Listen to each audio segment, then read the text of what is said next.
Hello YouTube. Donc on se retrouve aujourd'hui pour notre nouvelle vidéo. Tu l'auras vu dans le titre, vidéo de moto. Et j'ai décidé de te faire un bilan sur les 2500 premiers kilomètres à bord de ce véhicule. Donc Honda 750 Transalp XL pour avoir la dénomination complète. Et donc c'est un véhicule que j'ai acheté neuf en juin 2023 suite à avoir revendu mon scooter. J'avais un Forza 350 cm3 et en fait j'avais besoin d'avoir un véhicule me permettant un daily tout simplement, donc pour la vie de tous les jours, pour le travail et pour aller au sport, faire mes courses, etc. Et donc j'ai décidé de partir sur ce véhicule. Je vais t'expliquer pourquoi et je vais te faire le bilan justement de ces 2500 premiers kilomètres. Alors avant de te faire le bilan, je t'invite bien entendu, qu'est-ce que tu fais toi devant? Je t'invite bien entendu à t'abonner à la chaîne. C'est ce qui me permet de me développer le plus possible aux yeux de YouTube. Liker cette vidéo, mettre un commentaire, me dire si toi aussi tu as un Transalp 750 ou pas. Et tiens, il y a mon daron devant qui est en train de faire du vélo.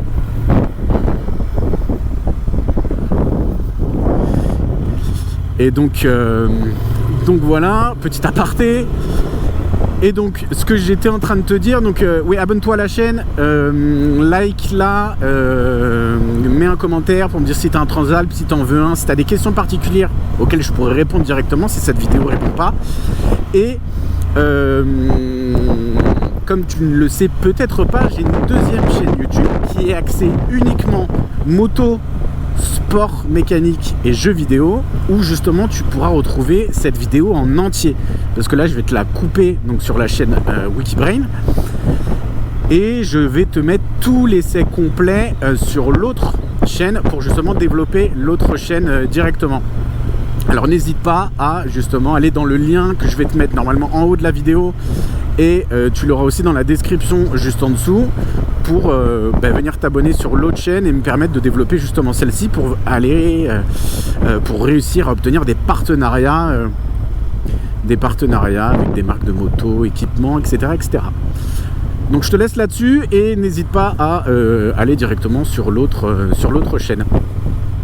Alors du coup, pour l'essai test bilan des 2500 premiers kilomètres du Transalp 750, donc comme je le disais, avant j'avais un scooter, toujours Honda, 350 cm3 Forza.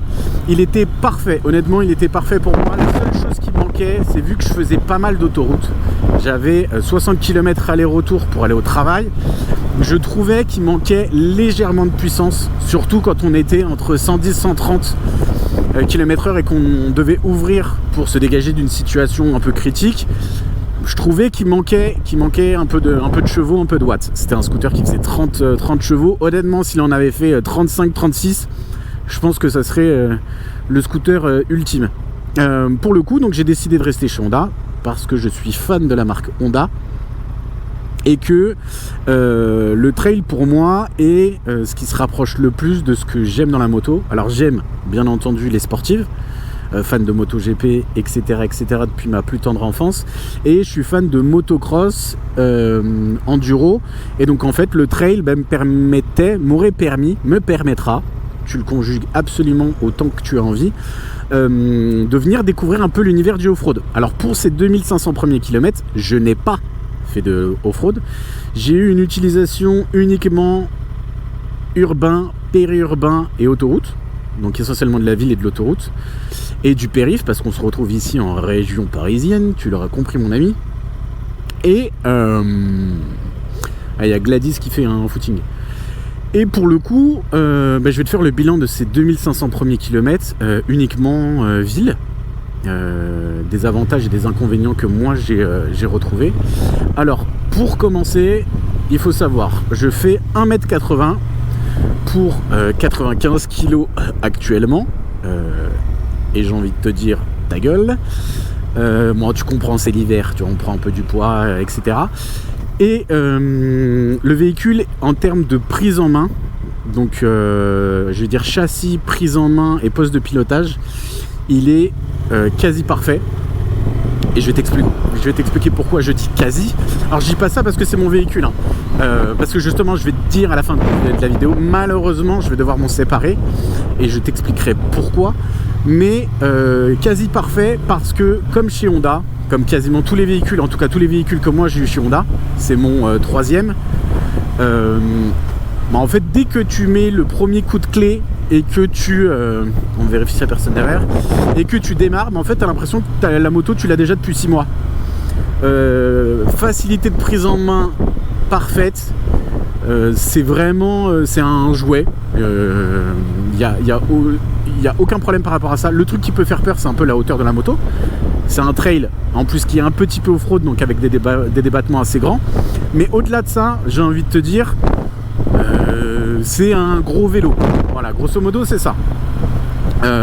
En termes de maniabilité, j'avais un peu peur au début de la route 21, parce qu'on sait que lorsqu'on va mettre une roue de 21, en fait plus la roue est grande à l'avant, plus on va gagner de la stabilité, surtout en off-road, et par contre on va perdre de la maniabilité, et c'est ce qui me faisait un peu peur, de perdre de la maniabilité, surtout quand on est en ville, qu'on fait de l'interfile ou ce genre de choses, quand on doit se faufiler comme ceci.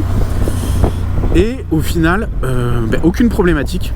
La moto, on place le regard à droite, elle va à droite, on le place à gauche, elle va à gauche. L'avantage aussi, c'est qu'on a un grand guidon, donc il suffit de légèrement pousser dessus et la moto elle part direct. Donc pour les changements de direction assez rapides, j'ai envie de dire c'est nickel.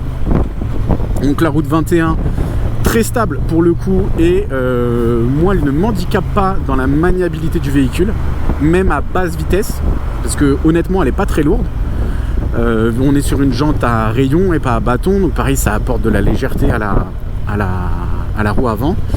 Donc par rapport à ça, par rapport à la maniabilité, par rapport au confort en termes de daily, j'ai jamais eu mal au cul, j'ai jamais eu mal au dos, alors que moi j'ai beaucoup de problèmes de dos. Donc par rapport à ça, j'ai envie de dire nickel. On est forcément sur des suspensions un peu typées off-road, donc avec du débattement, jante à rayon, la selle est très confort. Alors c'est la selle d'origine. À savoir oui que les seuls accessoires qu'il y a sur la moto, c'est les pare-mains, et j'ai les crash bars pour le moteur en bas. Donc en termes de maniabilité, confort, poste de pilotage, quasi parfait. Poste de pilotage, alors moi je suis un fan de chez Honda, donc j'ai eu plusieurs Honda, donc les Komodo je les connais par cœur, je sais qu'ils inversent les clignots avec le klaxon, donc je ne me fais pas avoir à chaque fois que je dois changer de direction. L'interface au niveau du TFT, moi je la trouve très simple. Il y a juste le bouton fonction, la FN, qu'on trouve en haut du Komodo, qui est pas très intuitif, on va dire, mais au-delà de ça, nickel. Et donc le petit bémol que je mettrai dessus, parce que je vous ai dit qu'elle était quasi parfaite, donc je fais 1m80, 95 kg, donc je ne suis pas petit, je suis assez lourd, donc quand je me mets sur la moto, j'ai tendance à bien affaisser l'amortisseur, donc à l'arrière, et il s'avère que lors des manœuvres à l'arrêt, voire à légère vitesse, par exemple moteur coupé, je dois descendre d'un trottoir, monter d'un trottoir ou autre, ça m'est déjà arrivé de me retrouver avec les deux pieds dans le vide. Il faut savoir qu'à plat, lorsque je suis arrêté au feu rouge, j'ai les orteils qui touchent des deux côtés, la plante du pied qui touche quasiment intégralement le sol des deux côtés. J'ai juste les deux talons en fait qui sont surélevés. Donc je suis quand même plutôt sécure lorsque je suis sur la moto. Mais par contre, à certains moments, descendre d'un trottoir ou monter un trottoir à très basse vitesse, j'ai les pieds un peu dans le vide. Donc il faut que la moto elle soit vraiment bien équilibrée pour éviter justement d'avoir le basculement et de tomber. Donc ça c'est vraiment pour cette partie-là. Pour la partie suspension, châssis, alors les suspensions je les ai pas touchées, c'est les suspensions d'origine avec les réglages d'origine, donc elles sont stock. Bien entendu, quand on freine, la fourche a tendance à plonger. Quand on accélère, la fourche a tendance à se détendre, donc on va avoir un peu la sensation cheval à bascule. Mais quand on est sur un trail, on le sait que de toute façon, ça va faire ça. Donc moi, ça m'a pas perturbé. Au début, c'est sûr qu'il faut prendre un petit peu le pli, comme on dit, mais moi, ça ne m'a pas perturbé. Donc par rapport à ça, j'ai pas grand chose à dire. Alors ça se trouve avec des suspensions un peu plus fermes, ça va permettre d'éviter d'avoir cette plongée, mais moi c'est pas quelque chose qui me dérange. Alors sur les freinages d'urgence, oui, on va vraiment avoir la moto qui va d'un coup alors lui s'arrête ou pas, ouais, qui va vraiment plonger, mais voilà, moi j'ai pas à le mettre en point négatif. Maintenant, ce que je peux vous dire sur le moteur, donc c'est un moteur donc 750 cm3 4 temps bicylindre qui développe 91,8 chevaux, si je dis pas de conneries bien entendu.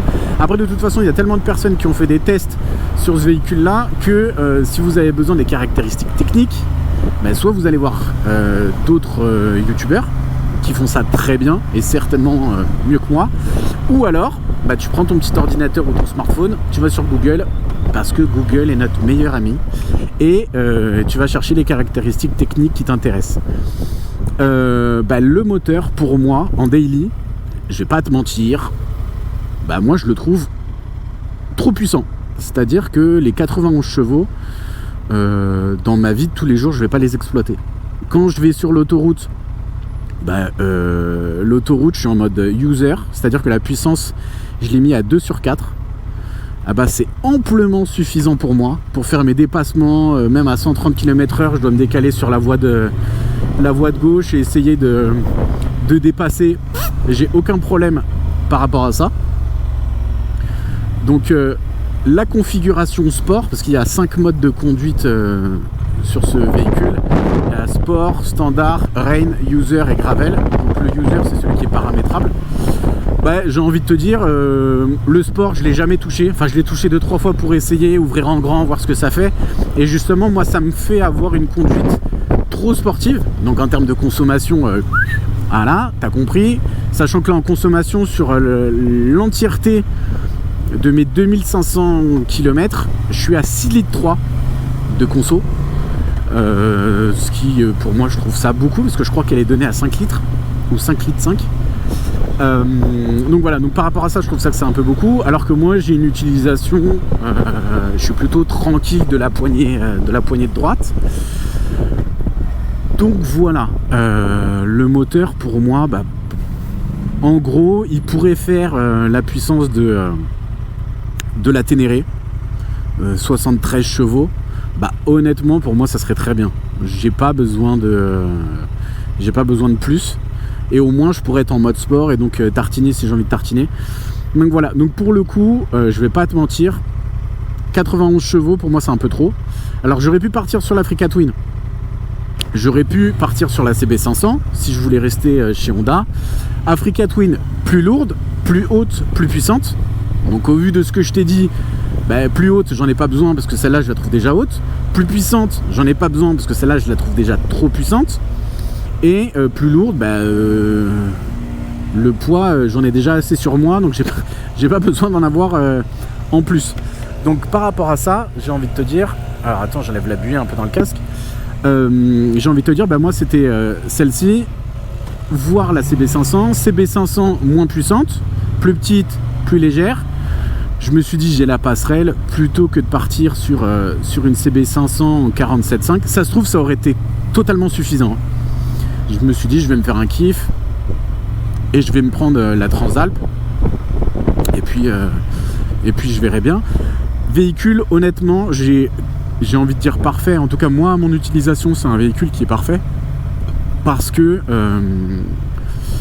non, je vais pas tourner là, je vais tourner ici. Quasi parfait parce qu'il coche toutes les cases. Il suffit d'avoir un top case à l'arrière et du coup, ça nous permet de pouvoir transporter des choses un peu comme un scooter. Donc ça c'est très bien, parce que c'est la chose qui me manque le plus par rapport à mon scooter, c'était la capacité d'emport, parce que je crois que j'avais 45 litres sous la selle. Mais il suffit d'avoir un top case et puis ça remplace ça. Donc par rapport à ça, je suis très très très très satisfait de ce véhicule là. Les 2500 premiers kilomètres se sont faits, mais de manière j'ai jamais eu mal aux fesses, jamais eu mal au dos, j'ai jamais été pris à défaut par la moto. Faut savoir que l'électronique il est j'ai envie de dire pareil aussi, quasi parfait. L'ABS, je ne l'ai jamais déclenché, sauf à l'arrière, quand j'appuie fort, mais sinon jamais déclenché. Le traction control 2-3 fois, il m'a sauvé la vie sur les plaques d'égout ou quand il pleut, donc, mais pas intrusif, donc ça très bien. Donc par rapport à ça, c'est une moto facile. Et moi sur une note sur 10, moi je peux lui donner un 8, 8,5, mais sans aucun problème. 8,5, voilà, sans avoir à rougir, je peux lui donner. Maintenant, comme je te l'ai dit, je vais devoir m'en séparer. Mais bon, ça je t'expliquerai ça dans une prochaine vidéo. Donc en attendant, je te remercie d'avoir regardé cette vidéo. N'hésite pas à la liker, à t'abonner, à aller surtout, normalement si tu vois celle-ci, c'est que tu es sur la bonne chaîne. N'hésite pas à liker, partager, commenter. Moi ça me permettra de faire du contenu encore plus de meilleure qualité. Et qu'est-ce qu'il fait lui? Ah ouais.